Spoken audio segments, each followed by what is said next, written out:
Hola, soy Diego Martín Muñoz y soy doctorando de la Universidad Pontificia de Salamanca y os vengo a presentar esta comunicación sobre la eclosión de los eSports como fenómeno deportivo y mediático durante la pandemia por la COVID-19. Esta comunicación la he realizado junto a Luis Miguel Pedrero Esteban, que es profesor e investigador de la Universidad de Nebrija. Los deportes electrónicos han visto aumentada su audiencia en los últimos meses debido a la pandemia de la COVID-19. No es el único, pero sí es el factor principal que hace destacar la eclosión de este fenómeno en el confinamiento sanitario que se ha vivido durante buena parte de este 2020. Y aunque muchos puedan pensar que los deportes electrónicos son más bien recientes, nada más lejos de la realidad. La primera manifestación de los deportes electrónicos podemos datarla en el año 1972 con las Olimpiadas Intergalácticas Space War, un torneo organizado por los estudiantes de la Universidad de Stanford sobre este mismo videojuego. Años más tarde, por ejemplo, también se organizó otro torneo de deportes electrónicos llamado Space Invader Championship y 10 años más tarde, en 1990, la Nintendo World Championship, que fue un torneo organizado por la marca de Nintendo, que consistía en competir e intentar sumar la máxima puntuación posible en 3 videojuegos distintos.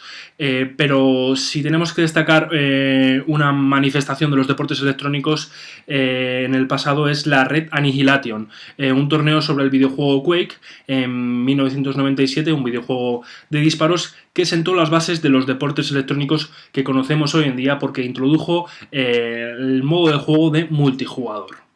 A partir de aquí, los deportes electrónicos comenzaron su evolución, comenzó el nacimiento de nuevas ligas, como por ejemplo la OnGame NetStar League, que fue pionera en el campo y ha sentado las bases de cómo organizar una competición de deportes electrónicos. Más tarde también llegaron la Major League Gaming en Norteamérica y aquí en Europa la Intel Extreme Masters, que pertenece a la Electronic Sports League. La OnGame NetStar League es la más importante de todas porque es la que ha sentado un poco las bases de cómo son los deportes electrónicos y de cómo se han ido organizando hasta este momento.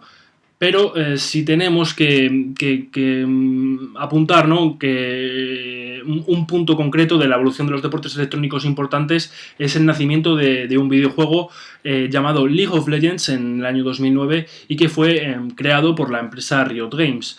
El videojuego League of Legends es un videojuego del género MOBA, que significa Multiplayer Online Battle Arena, y que consiste en 2 equipos de 5 jugadores cada uno que mediante distintas tácticas, distintas estrategias tienen que intentar destruir la base del equipo contrario. Este videojuego fue creado en el año 2009, como he dicho, y debido al éxito que tuvo, la empresa Riot Games decidió crear 2 años más tarde un torneo mundial donde congregar a los mejores jugadores de este videojuego. La cita tuvo tanto éxito que se ha ido organizando de forma anual hasta este año 2020, donde también se ha organizado, donde veremos un poquito más adelante cómo ha funcionado. Este éxito también se ha basado en la creación de ligas regionales que daban acceso a esta cita mundial. Por ejemplo, la LCK, que es la liga coreana, la LPL, la liga china, la LCS, que es la liga norteamericana, y la LEC, que es la liga europea. Estas son las principales ligas mundiales que dan acceso a la cita mundial. En estas ligas, en el año, por ejemplo, 2000, depende de qué tipos de ligas, ¿no?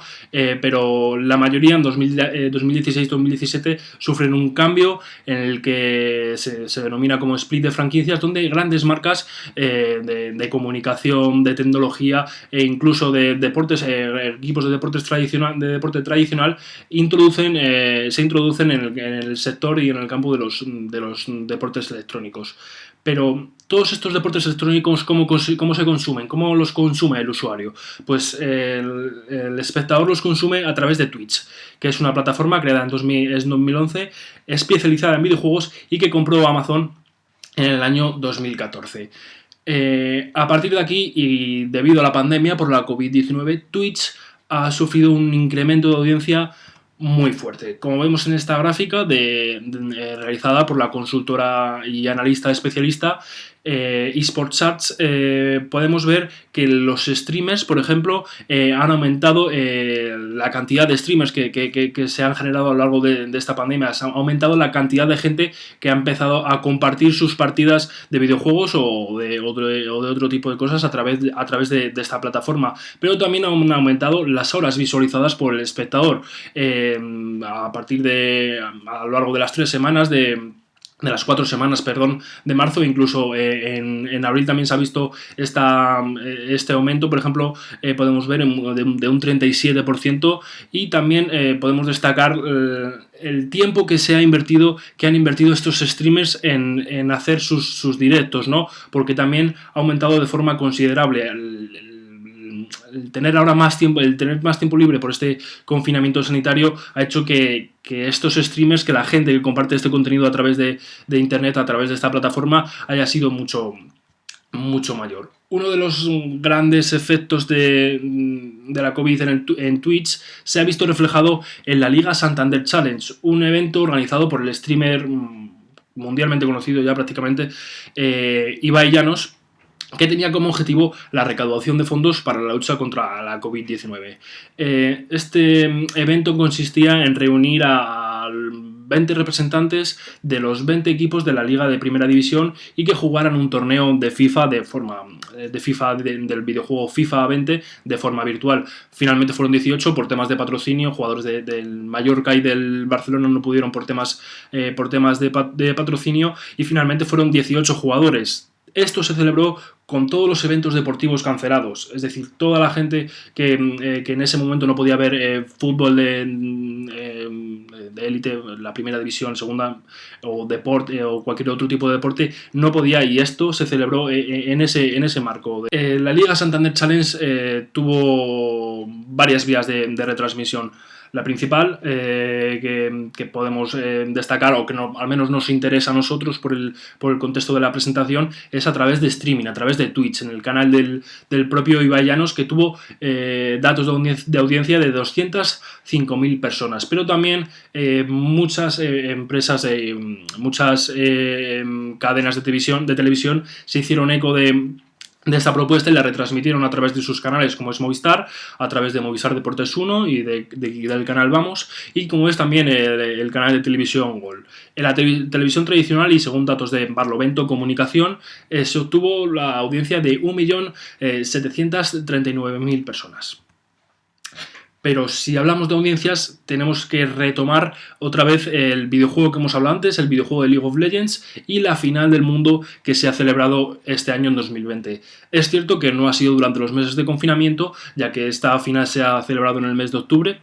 Se ha celebrado en China, por cierto, y tenemos que destacar que a pesar de que no se ha celebrado en esos meses de confinamiento, como decía, sí es cierto que ha visto aumentada su audiencia, y seguramente haya sido por toda la gente que ha reconocido y ha empezado a conocer los deportes electrónicos durante la pandemia. En España, por ejemplo, que hemos tenido dos grandes retransmisiones, por decirlo de alguna manera, de este Mundial de League of Legends, la de la Liga de Videojuegos Profesional, que es la empresa que retransmite de manera oficial la competición, una empresa que pertenece al grupo MediaPro, que ha tenido datos de audiencia de 95.000 personas, y otra emisión paralela que podemos denominar, que fue denominada por sus creadores Radio Worlds, ¿no? Que fue creada por el streamer muy conocido del que hemos hablado antes, Ibai Llanos, y que consistía en la narración única y exclusivamente de las partidas, sin ningún tipo de imagen de la partida o del videojuego, ya que no tenían o no poseían esos derechos de retransmisión, y por lo que optaron es por retransmitir las partidas en formato de radio, solo con la narración, y facilitaban al espectador una herramienta para poder sincronizar la señal oficial con su narración y poder seguir así la final. Estas cifras de audiencia de forma conjunta han llegado casi al 250.000 de espectadores, una cifra muy por encima de lo que veníamos experimentando hasta ahora en ediciones anteriores en España. pero es que de manera internacional también ha subido, porque los datos nos hablan de 4 millones de espectadores de forma internacional, y eso que estamos hablando sin contar la audiencia china, ya que es la más mayoritaria, la responsable de muchas cifras que han llegado incluso hasta los 200 millones de personas, pero que muchas veces se prefieren no contar porque al hacer un consumo a través de otras plataformas de streaming, los datos que se arrojan o que llegan desde allí no son del todo fidedignos para elaborar una cifra más adecuada de audiencias. Toda esta gente que ha llegado a los deportes electrónicos ha llegado en la pandemia y ha llegado por nuevos videojuegos. En este caso hablamos del Fall Guys, que es un videojuego que emula programas de televisión como programas del Grand Prix, de Humor Amarillo, en el que tienes que ir superando obstáculos, superando pantallas en los que hay distintos obstáculos para hacerte con la victoria. O por ejemplo el videojuego Among Us, que es muy parecido al videojuego al juego al que todos hemos jugado alguna vez, del juego del asesino, en el que 10 tripulantes en una nave tienen que intentar reparar esa nave, mientras uno de ellos, como mínimo, es un impostor que intenta acabar con ellos antes de que estos se arreglen en la nave. Estos dos videojuegos son videojuegos muy simples, videojuegos muy sencillos, que han enganchado a mucha gente durante la época de confinamiento y post-confinamiento, y han provocado que muchos de ellos empiecen a conocer a los streamers, empiezan a conocer el streaming, los deportes electrónicos, y hayan migrado después a ver esas competiciones de videojuegos de las que estamos hablando. Estos videojuegos han llevado también, además de a esa gente, a muchos de grandes, o sea, muchas personalidades, por ejemplo, relacionadas con el deporte tradicional. Por ejemplo, Thibaut Courtois, jugador del Real Madrid, el Kun Agüero, jugador del Manchester City, Neymar Jr., jugador del Paris Saint-Germain, o Lando Norris, que es piloto de Fórmula 1. Estas grandes personalidades que se han introducido en el mundo del streaming, en el mundo de los videojuegos y en el mundo de los deportes electrónicos, han llevado a muchos de sus fans del deporte tradicional a reconocer y a conocer a los deportes electrónicos y los streamings. Además, algunos de ellos, por ejemplo el Kun Agüero con KRU Esports, han fundado clubes de deportes electrónicos que tienen pensado competir en algún tipo de disciplina en un corto plazo, podemos decir. Y para terminar ya, y a modo de conclusión, por decir algunos tips, ¿no? Algunas frases en las que resumir un poco cómo ha ido creciendo todo esto. Los deportes electrónicos han tenido un posicionamiento como forma de entretenimiento. También ha habido una normalización y democratización de los esports. Ha habido una interacción entre figuras muy conocidas del deporte tradicional y los videojuegos, ya que ha habido una migración de audiencia. La gente que durante la pandemia no podía consumir ningún tipo de competición porque estaba todo parado, ha conocido los deportes electrónicos y ha llegado incluso para quedarse, ¿no? Creación por parte de estas figuras, de las figuras del deporte tradicional, de nuevos equipos de deportes electrónicos, lo que va a hacer que mucha gente que siga a ese deportista pasen a seguir las aventuras, ¿no? de lo que van a hacer sus equipos en cualquier tipo de disciplina. Además, ha habido un aumento de audiencia del contenido generado por videojuegos eSports, como hemos visto anteriormente, nuevas marcas que han entrado en la industria, y todo esto al final acaba desembocando, y como dicen muchos expertos, están atreviendo a augurar en el establecimiento de un nuevo espectáculo de masas que incluso podría llegar a competir con deportes tradicionales como el fútbol o el baloncesto. Muchas gracias.